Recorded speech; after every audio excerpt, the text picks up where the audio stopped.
Welcome to Comm 10, the official podcast of the School of Communication at the University of Nebraska at Omaha. We bring you a fast-paced 10-minute spotlight on the voices, stories, and projects shaping journalism, media, and communication on our campus.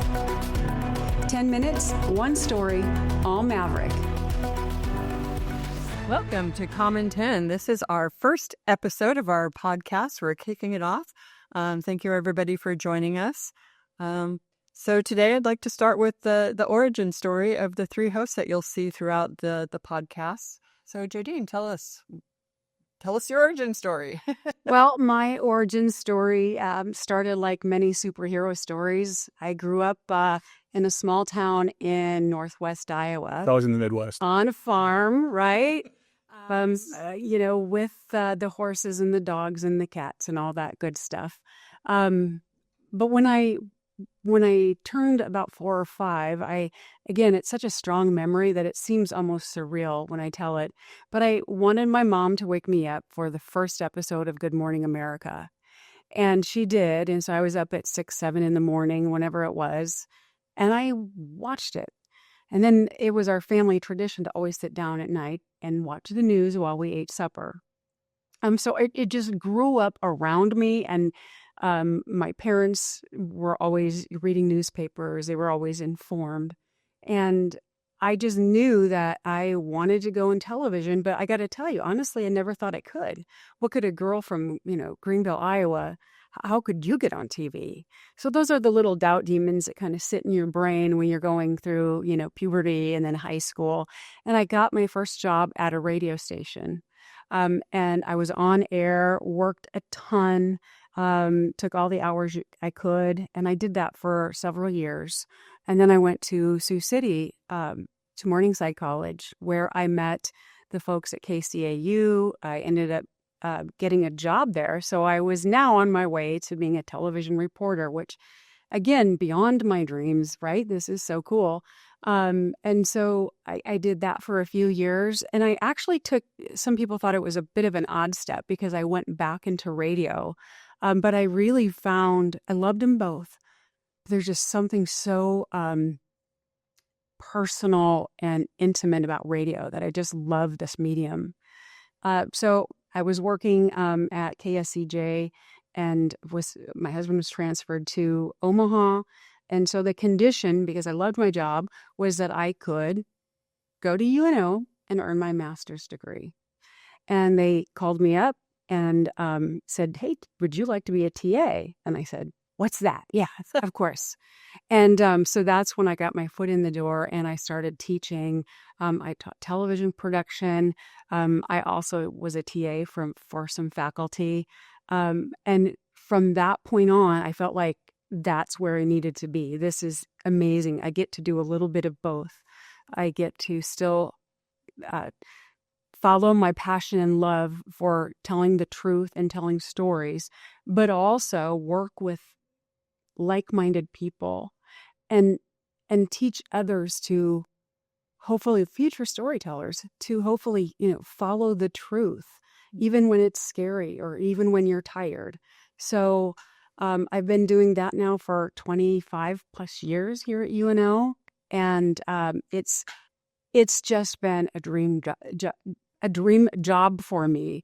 I can't think of anything else I'd rather do, to be honest. And I know that sounds a little flaky, but it's true. Yeah, not flaky at all. It's finding your passion and love for the profession. And then when you find that marry with students, I think we all share that kind of excitement. Yep. Yeah, absolutely. And Dr. Tima, what's your origin story? Yeah, so I started off, I grew up in Minnesota, just south of Minneapolis, St. Paul. All through K-12, I was the theater speech nerd and band, just throw it all together, trifecta, who also was a skateboarder, went to punk rock shows, right? So I was this weird combination of things. It was the 80s and 90s. You still are. I still am. So during my undergrad, my goal was to become a high school teacher. And so I got my high school licensure in speech and English. So I was going to be high school speech and English teacher, and then a forensics coach, debate and speech, right? That was my gig, and it didn't work out. So plan B.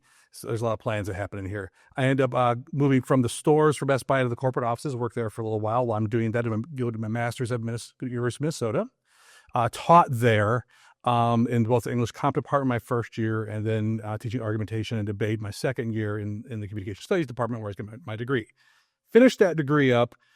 Still at Best Buy, become a corporate trainer for them for a little while. Then I end up getting poached and recruited to go teach at Brown College, which was a for-profit that primarily worked with career folks, but they wanted me to create a communication undergrad there. So I helped write that, did that.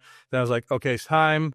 Applied to PhD programs, moved north to Fargo, NDSU, go Bison, finished up there. And then while I was on the job market, this was one of my finalist spots, came down for the interview, and it was just awesome because I was actually back in a city, and it was great. And there was a music scene, and there was an art scene, and did I say there was a music scene? And so they hired me on here in fall 2008. I've been here ever since, and I get to study all the things I want to study. I've been able to teach, I think I counted 19 different classes I've taught here since I got here. I love it. And that's why you're stuck with me. So there it is. All right, great. We're really happy to be stuck with you too. The eclectic nature of yours is just going in fantastic. So my origin story, let's see.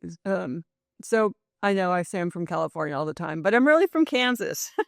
I'm not trying to hide that fact, but so my brothers and I were all born in Kansas, moved to 5 different states. By the time I'm 5 years old, ended up in California.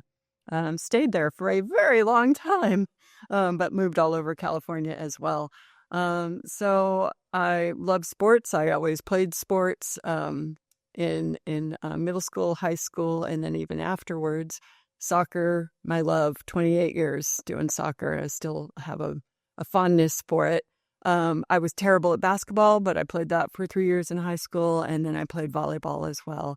In my later years, I started playing golf, so that's something I can still do and work at occasionally.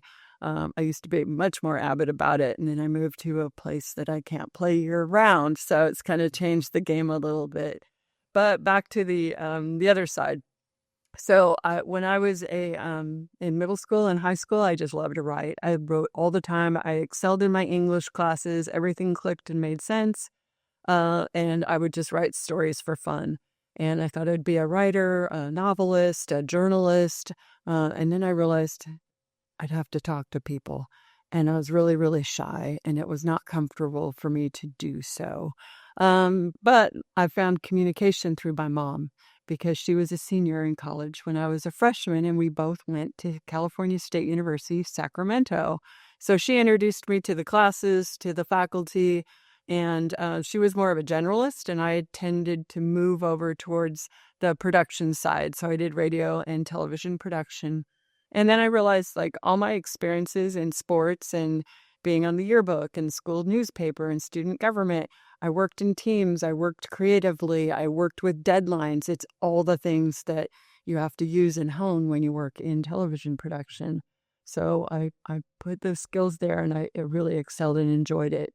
At some point, I realized I didn't really write a lot of research papers or spend a lot of time in the library. So I stayed at the same university for my master's degree, and I studied media. So knowing how to create it and produce it from one side, then I started interrogating it and questioning it from a critical side. And then from there, I moved on for my PhD at University of Utah.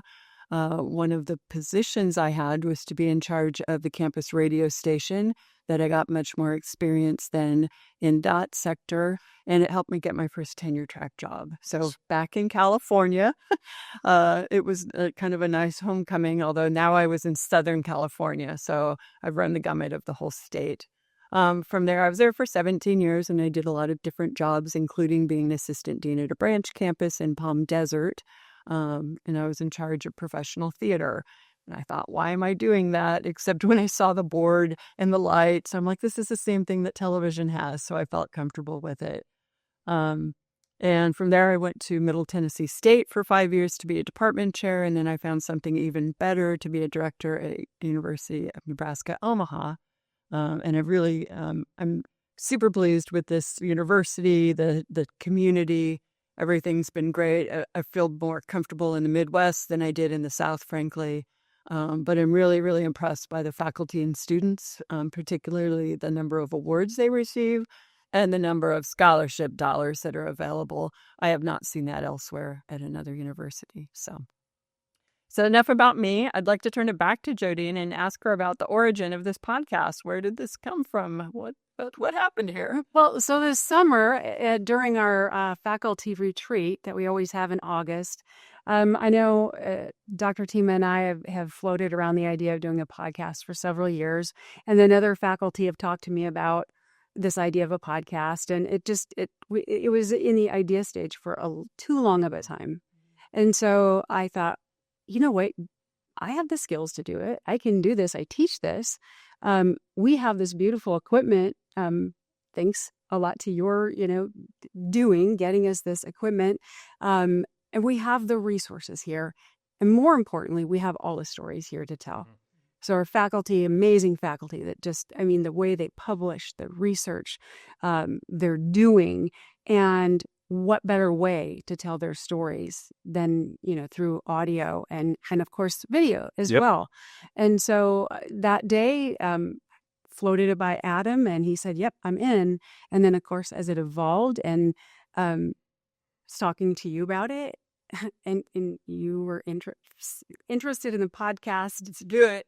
But I know you didn't necessarily want to do it, but I said, if you would, this would be great because who knows more about us and the body of the School of Comm than you? So I'm so grateful to have both of you here today and agreeing to take on this endeavor to tell the stories of our awesome faculty, our awesome students and staff. Right on. Great. So, Adam, what do we expect in the coming shows? Okay, really fast. So, as we said, we've got a diverse range of faculty in the School of Comm, which is fantastic, which also means we have a ton of different interests. As you already know, I'm a geek, so we'll be talking about superheroes. We'll be talking about movies. Just hired a new faculty member. He researches neurodiversity. We'll be talking about social media, journalism, artificial intelligence, fandom and fan cultures, common sports culture, politics and political communication, public relations, and the list goes on.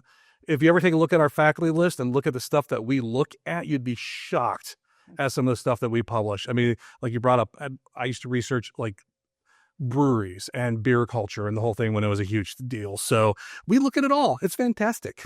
It sounds interesting, smart, and fun. Yes. So join us in our future episodes of Comm in 10. I also ask that you follow our social media at UNO School of Communication. And thanks for our first show. Thanks for listening to Comm in 10, a production of the School of Communication at the University of Nebraska at Omaha. New episodes drop every other week, so be sure to subscribe on Spotify, Apple Podcasts, or wherever you listen. And don't forget to follow the School of Communication on Instagram, TikTok, Facebook, and YouTube for the latest episodes and behind-the-scene updates.